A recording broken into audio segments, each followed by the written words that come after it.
En el capítulo de hoy estaremos con Paula hablando sobre la culpa.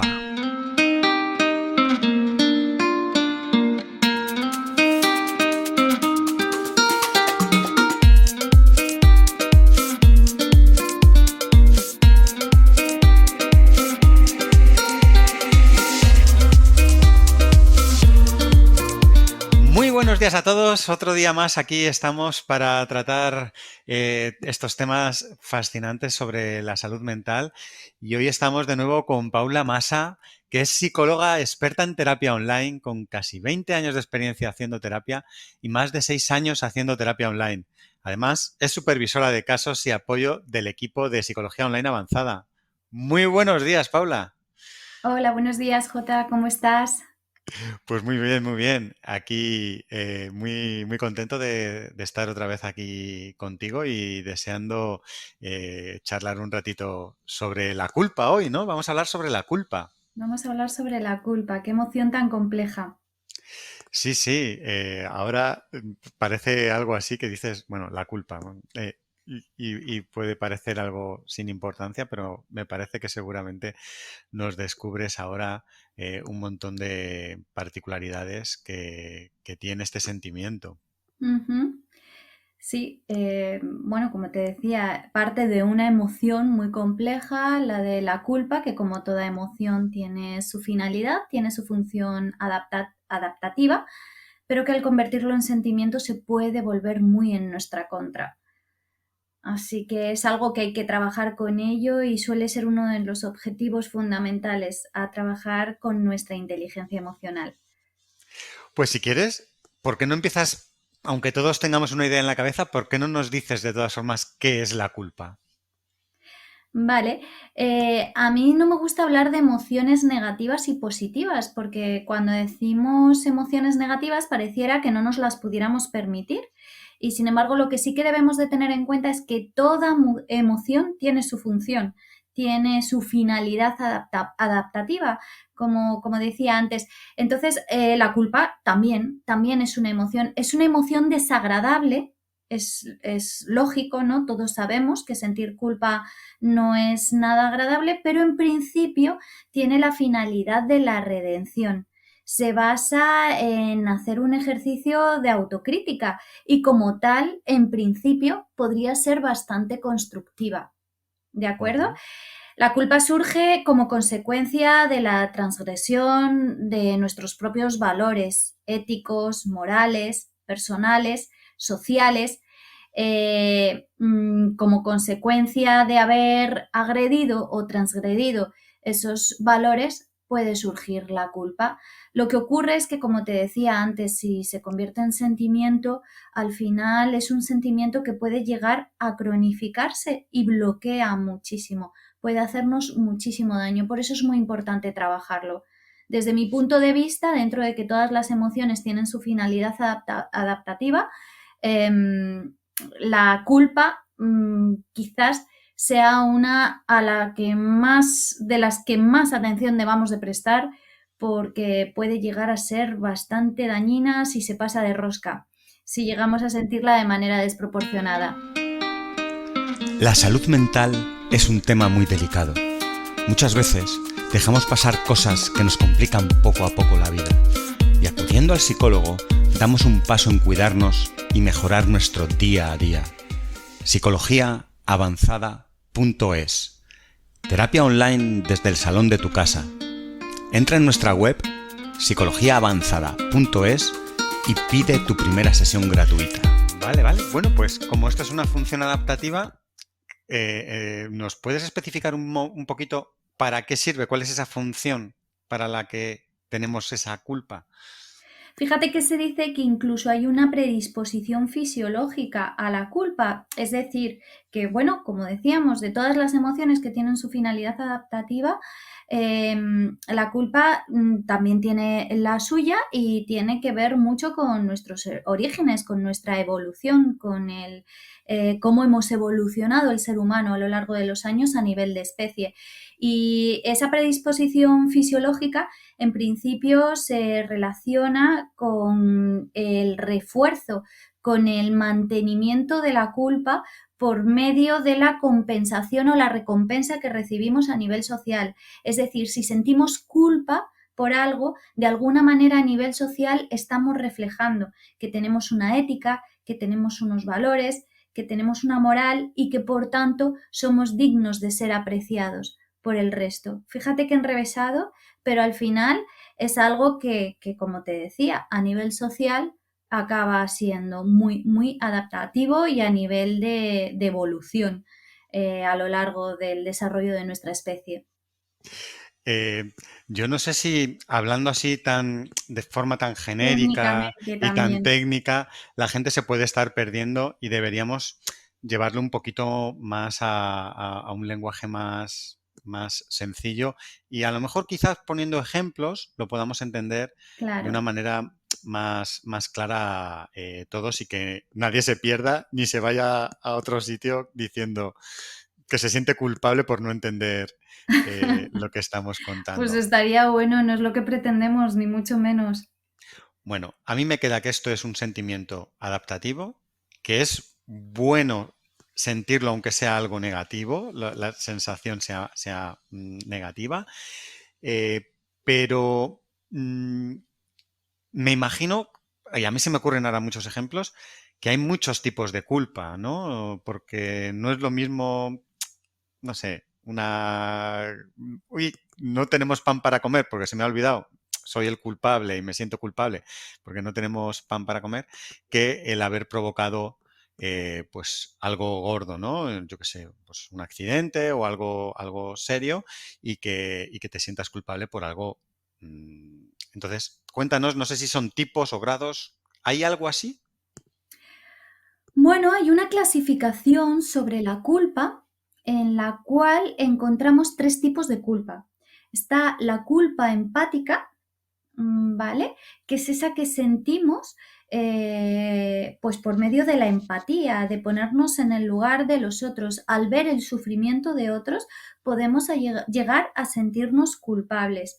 Luego encontramos una culpa que es más racional, es una culpa que tiene que ver con la transgresión de nuestros propios valores, con agredir nuestra propia moral, como cuando nos comportamos de una forma desacorde a como debemos de creer, creemos que debemos comportarnos, ¿vale?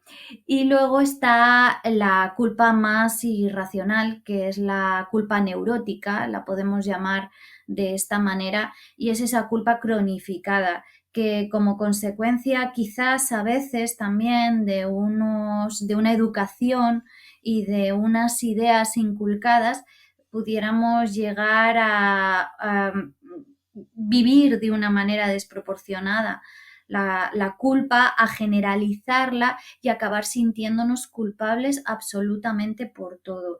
Esta es la culpa patológica, que de ahí me surge otra clasificación. Entonces, está la culpa que a nivel emocional es adaptativa y nos permite hacer autocrítica y nos permite construir dentro de nosotros mismos gracias a nuestros propios errores, al reconocer nuestros propios errores, y luego está la racional, que es esta, la irracional, perdón, la neurótica, que es esta que se generaliza a todo y que puede llegar a ser incluso crónica. Paula, me imagino que habrá mucha gente que se ha perdido con todo esto que has contado. Me parece demasiado técnico. Si quieres, intentamos mm, llevar un poquito a la tierra todo esto que nos has contado y nos has contado que hay tres tipos. Has empezado hablando del empático, que es un poco, bueno, pues eso, ponerte en el lugar de los demás. Entiendo que por poner un ejemplo, puede ser que cuando ves a alguien que está pasándolo mal, que está sufriendo, yo que sé, que está pasando hambre, cuando tú no la pasas, te sientas culpable, ¿no? Del hambre de Mm, otro, por claro. ejemplo. Luego nos has comentado otro tipo de culpa, no recuerdo ahora cómo la has llamado, eh, la transgresora o Sí, la que transgrede a nuestros propios valores, a que nuestra podría moral, ser, a nuestra quizá, a mí ética. se me ha ocurrido mientras lo estabas contando, no sé si será el mejor ejemplo, pero cuando, por ejemplo, un político acepta un soborno bueno, pues para que ocurra algo, ¿no? Y puede que esté rompiendo su idea, ¿no? Al hacer esto. Por ejemplo, muy bien. Y luego hay el tercero que me has comentado que es la irracional, ¿no? Que se puede cronificar.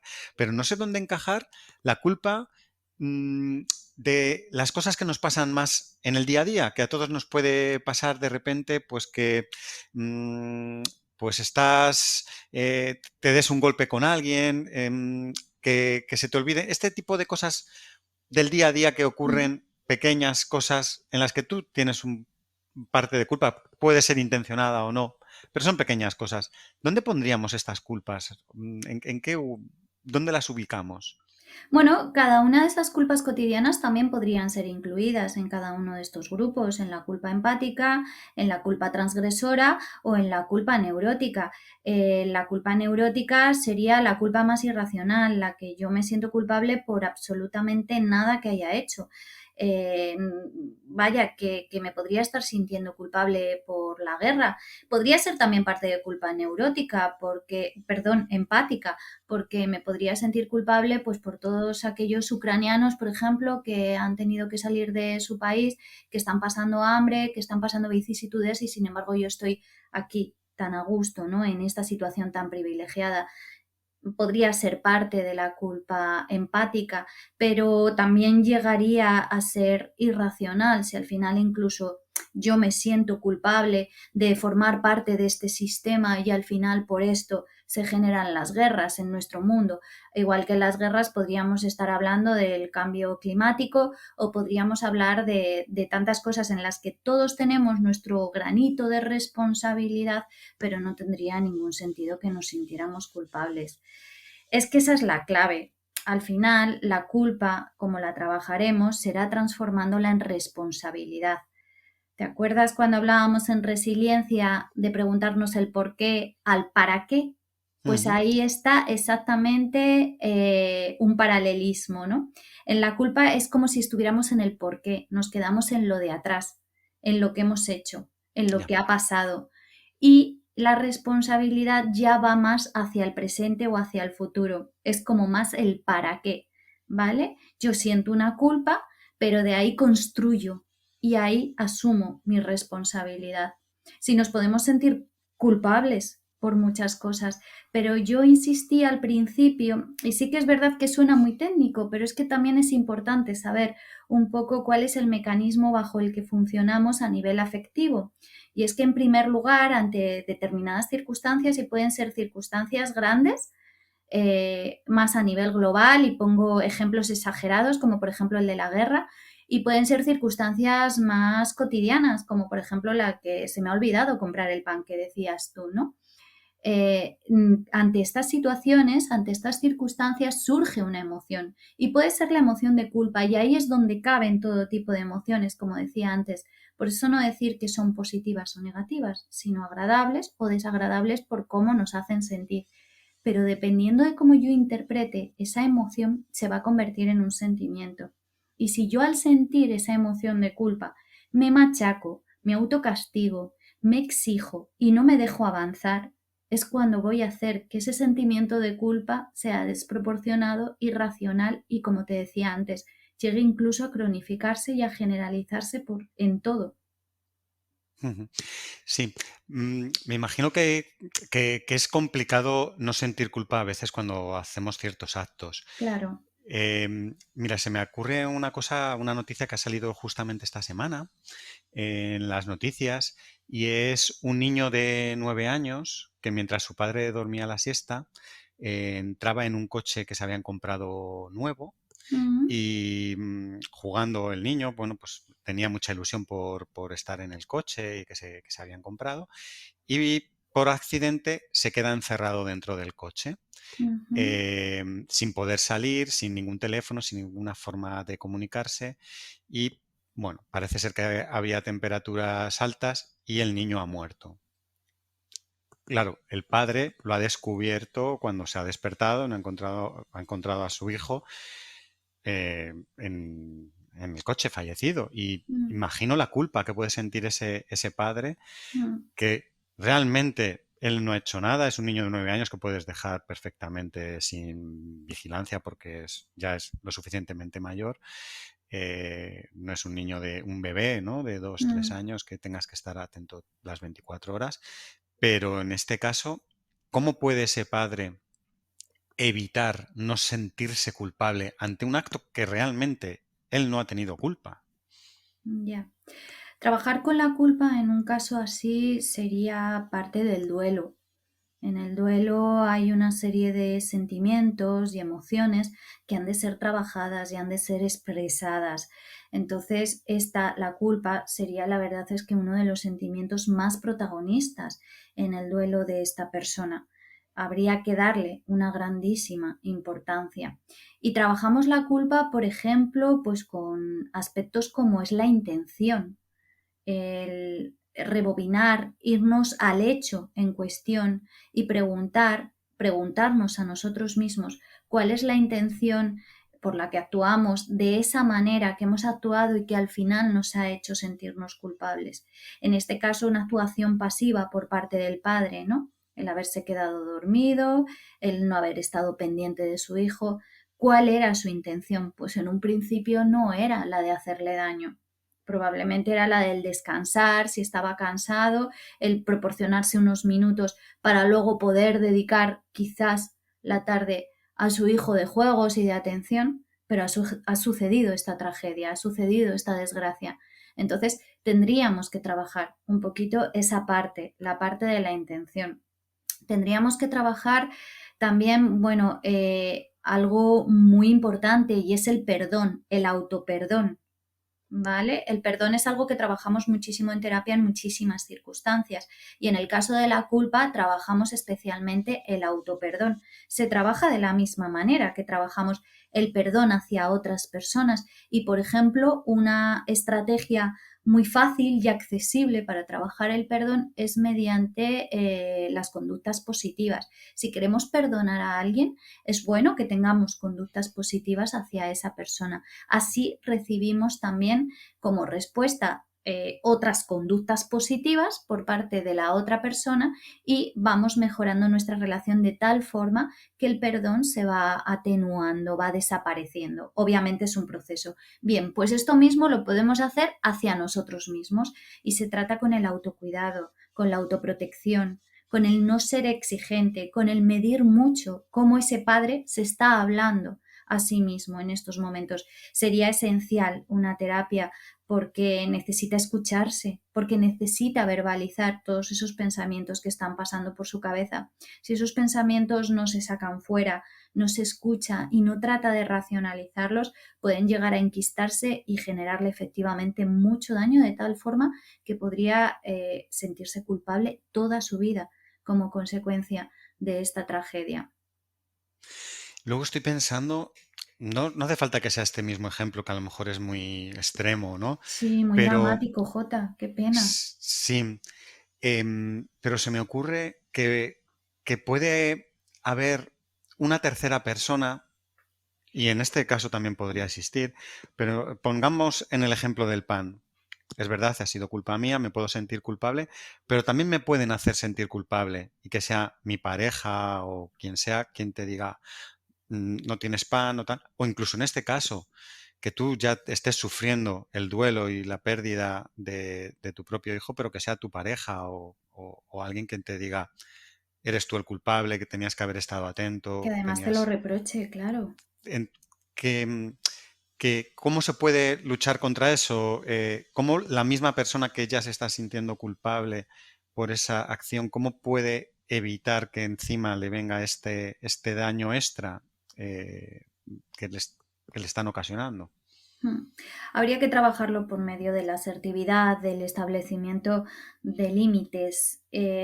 Lógicamente, habiendo trabajado previamente esto que te decía antes, lo del perdón, el autoperdón, porque si no se ha perdonado a sí mismo, es imposible pedir a los demás que le perdonen, con lo que por tanto no sería capaz de establecer esos límites y poder explicar o justificar, no sé si es la palabra, su postura, a partir de la cual hacer entender que lo que toca ahora es no tanto machacarse con la culpabilidad, sino asumir una responsabilidad y crecer con esto.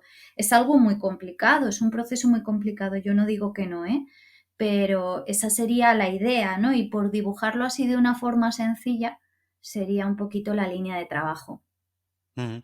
Y sin entrar en este caso tan extremo como decíamos, en unas cosas más del día a día que puedes Mm. estar, pues que se te ha olvidado un detalle, pues lo que decíamos del pan o no has hecho alguna tarea doméstica, tal, y que te estén, mm, que tú puedas sentir ya quizá algo de culpa, pero que te lo estén reprochando, la otra parte te esté echando la culpa para que tú lo sientas. em, ¿Qué se puede hacer contra eso si se debe hacer algo o no? Sí, es que esto que me dices es muy importante, fíjate, y es una de las características también muy importantes de la culpa, que surgen como consecuencia. Las personas que tienden a la culpabilidad son personas que finalmente acaban sufriendo de una dependencia emocional. Y fíjate que en principio parecería que no tendría ningún sentido y la razón por la que esto surge es precisamente por esto que me estás diciendo, porque al sentirnos culpables ya nos mostramos vulnerables ante los otros, lo cual puede llevar a que generemos una respuesta en el que tenemos al lado de eso, de machaque, de reproche y de constante juicio y crítica hacia la persona vulnerable. Esta persona vulnerable al final acabará sintiéndose dependiente de aquella que le está machacando. Es importante trabajar mucho la autoestima, la confianza y la seguridad en uno mismo para que esto no suceda, para que esta culpabilidad no llegue a generar esa vulnerabilidad y al final la consecuencia de la dependencia emocional. Como te Ujú, decía, son casos en los que al final esa culpa ya se ha cronificado, o sea, ya es una culpa irracional, ya es esa culpa generalizada que se acaba manifestando prácticamente en todo lo que hacemos. Y tiene mucho que ver pues también con otros rasgos de nuestra personalidad, esa tendencia. ujú. Em, Saliendo un poco de estos ejemplos que nos hemos puesto, el que una persona en su día a día se sienta culpable por ciertas cosas, em, es importante, sin que sea de este tipo que estábamos hablando, ya enquistado y que sea Ujú. por cosas que a uno le van pasando, está bien que lo exteriorice y lo explique y se lo diga a la gente que tiene a su alrededor, o es mejor callarlo y trabajarlo uno mismo y mm, ¿qué sería mejor? Yo soy partidaria de expresar siempre Sí. nuestras emociones. Como tienen una finalidad adaptativa, pues en parte de esta adaptación está esa socialización, ¿no? Está esa adaptación al ambiente, está ese adaptarnos a nivel de especie, como animales gregarios que somos. Entonces, la expresión de las emociones precisamente lo que nos permite es facilitarnos la relación con los demás, que seamos comprendidos por los otros y que esta finalidad adaptativa se pueda cumplir de una manera más fácil. Sí, soy Ujú. partidaria de expresar las emociones. Claro que sí. Muy bien, pues oye, a mí me parece que me has aclarado muchas cosas que no tenía en mente Mm. y no sé si hay alguna cosita más que sea necesario que nos cuentes de la culpa o con esto ya habríamos dado un buen repaso para que la gente entienda para qué sirve y qué es exactamente. Bueno, es que es una emoción muy compleja que nos podría llevar horas hablar de ella. De hecho, es verdad que a mí al principio me sale hablarlo así de esta forma tan técnica y luego con ejemplos parece que lo vemos un poquito más claro, un poquito más sencillo. Yo como conclusiones del podcast de hoy, un poco por resumir lo que hemos hablado, diría que, bueno, que la culpa, como toda emoción, es necesaria sentirla ¿vale? Pero que hay que ponerle una especial atención, mucho cuidado, no vaya a ser que nos pasemos de rosca, que su intensidad sea desproporcionada y al final se convierta en un sentimiento muy negativo que pueda llegar a bloquear y que haga mucho daño, ¿vale? Que la culpa puede traer como consecuencia una baja autoestima, una dependencia emocional y puede acabar derivando en estados de ansiedad y depresión incluso. ¿De acuerdo? Entonces, por eso es tan importante trabajarla y que existen unas características de nuestra personalidad que a lo mejor si las trabajamos también nos ayudarían como una prevención de la culpa. Estas características de la personalidad son, por ejemplo, la personalidad, los rasgos obsesivos, las rumiaciones, el dar muchas vueltas a las cosas, a aquello que hacemos, es la personalidad perfeccionista, ese rasgo perfeccionista, cuando somos controladores y buscamos la perfección, también es bastante fácil que nos sintamos culpables. También puede ser consecuencia, como decía antes, una baja autoestima, pero también es causa. La baja autoestima, la inseguridad, la poca confianza en nosotros mismos, el no permitirnos los errores y no ser conscientes de nuestras limitaciones, porque de lo que no cabe ninguna duda, Jota, es que todos cometemos errores y que en la mayoría de las ocasiones los errores que cometemos, por supuesto que son inintencionados. Entonces, una manera de trabajar muy práctica la culpa es con la intención. Cuando yo me sienta culpable por algo que he hecho, lo primero que me voy a preguntar es con qué intención he hecho eso. Y a partir de ahí, si la intención no ha sido mala, si la intención es lícita y no transgrede mis valores, empezaré a trabajarme el perdón. ¿Cómo puedo trabajarme el perdón? Pues cuidándome, mimándome, dándome caprichos, justo haciendo todo lo contrario de lo que en un principio haría con la culpa, que sería machacarme, exigirme, castigarme. Serviría esto como conclusión, ¿verdad? Me parece que has puesto la guinda Al al pastel. pastel. Sí, sí, sí. Y bueno, y aunque pudiéramos estar hablando horas sobre la culpa, yo creo que podemos terminar aquí y en todo caso podríamos continuar extendiéndonos, profundizando en alguna de estas partes en el futuro, si así lo crees oportuno.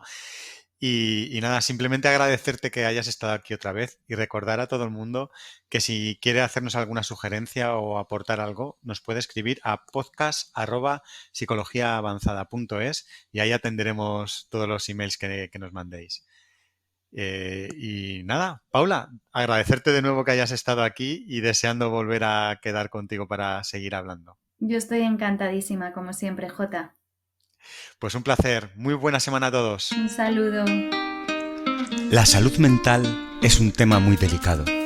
Muchas veces dejamos pasar cosas que nos complican poco a poco la vida. Y acudiendo al psicólogo, damos un paso en cuidarnos y mejorar nuestro día a día. Psicologiaavanzada.es. Terapia online desde el salón de tu casa. Entra en nuestra web psicologiaavanzada.es y pide tu primera sesión gratuita.